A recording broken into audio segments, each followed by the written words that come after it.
Abdul, connu sous le nom de Asdi. Je fais du tournage, je fais du montage. Tout ce qui est manifestation culturelle, tout ce qui est reportage familial, et etc. etc. D'accord. Depuis quand tu t'es mis dans ce métier? Ça fait déjà très très longtemps. Parce que ce n'est pas une affaire qui date d'aujourd'hui, je peux même dire depuis 1994. 1994, ça a été de la passion et que de jour aujourd'hui, c'est devenu un métier.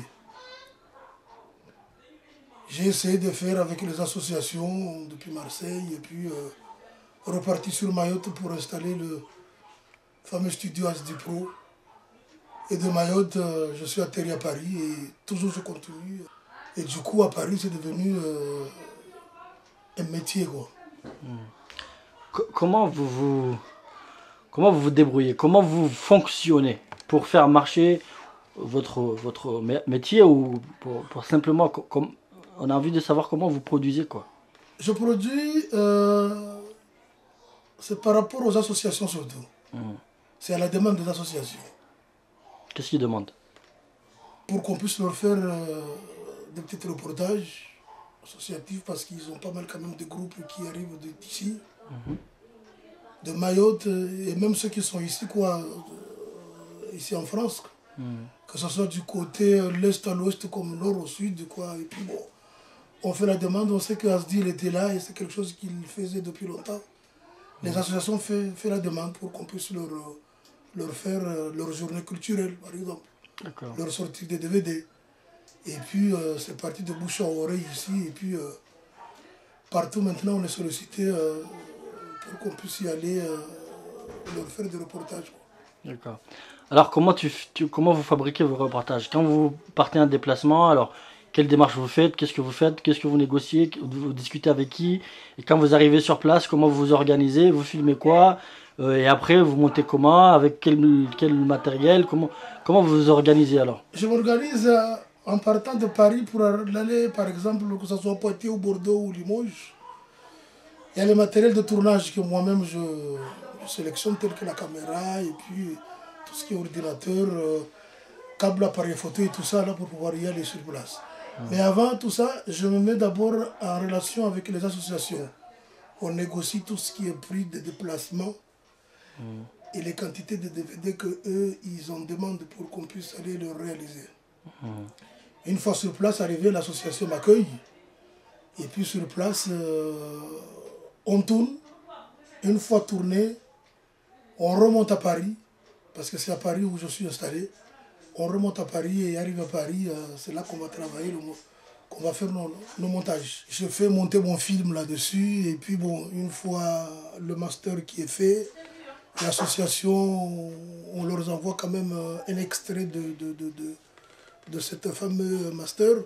Une fois que les accords sont acceptés là-dessus entre moi et eux, et à ce moment-là, on sort la quantité de DVD que eux, ils en souhaitent en avoir. Vous pouvez faire autre chose que des journées culturelles ou aller voir des associations?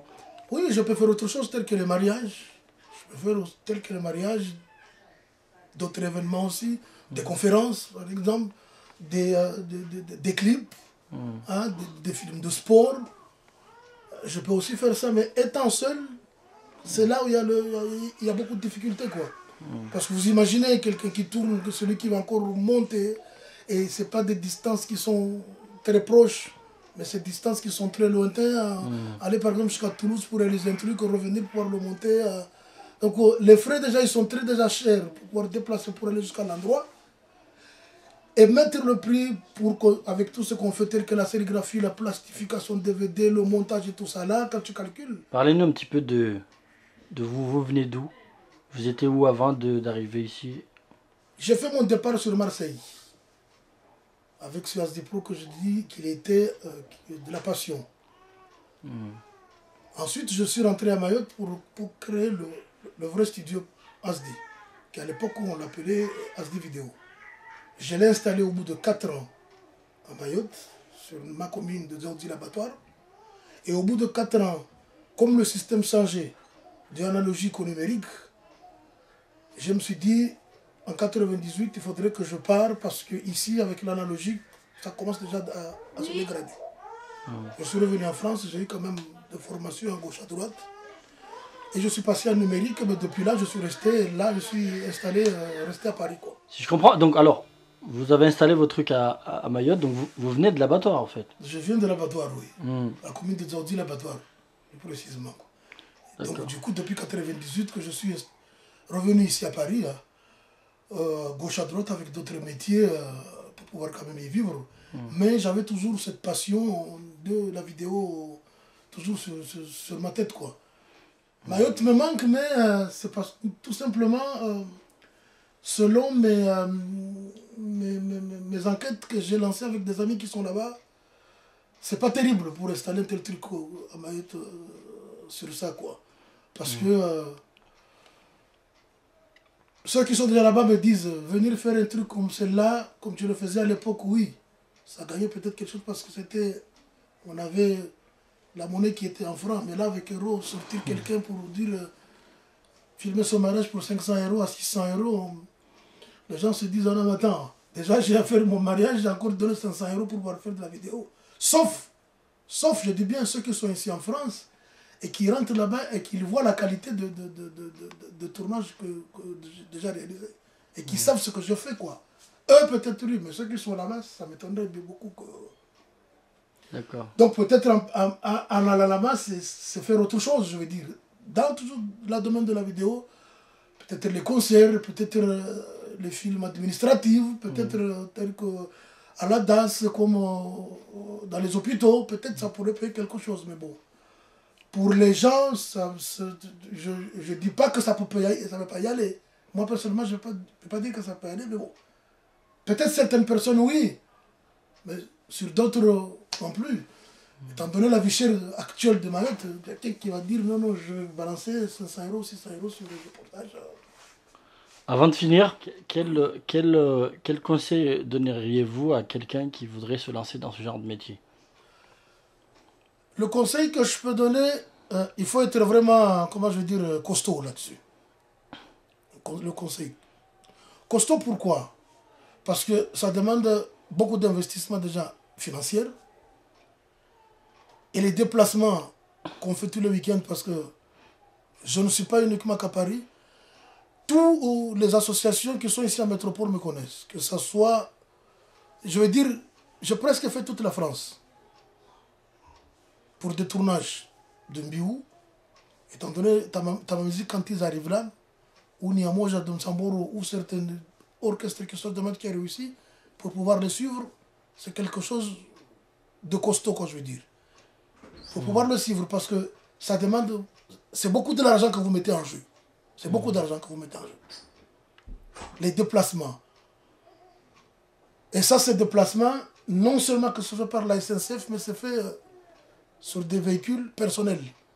Ça demande du carburant, ça demande des péages, ça demande des hôtels pour que tu puisses reposer, ça demande de la restauration pour que tu puisses être en forme pour pouvoir tourner, et puis regagner encore Paris afin de pouvoir faire le montage et repartir encore avec le produit pour que les gens qui y étaient dans ces genres de manifestations puissent pouvoir avoir comment je veux dire, le DVD. D'accord. Donc c'est un conseil que je peux donner. Il faut être costaud. Ok. Sur quoi vous travaillez en ce moment alors? Là en ce moment, je travaille sur un film que j'ai réalisé à Angoulême le 14 avec l'association Yasmini Ovamoja et l'orchestre Mpekeda de Angoulême. Après, il y a d'autres qui vont suivre par derrière parce que il y a Tama Musique qui est là, il y a des montages aussi encore à faire là. Le week-end là qui était passé déjà le 21, j'étais au Mans pour pouvoir tourner avec Tama Musique. Et donc le tournoi de Tama Musique durera là tout au long jusqu'au mois de mars. Et donc il faut pouvoir le suivre partout, quoi. Hey, mama sidale tandre mwana rojabi atika ntima ore tikulazimu hadinga mahala nbohatika hey, mama sidale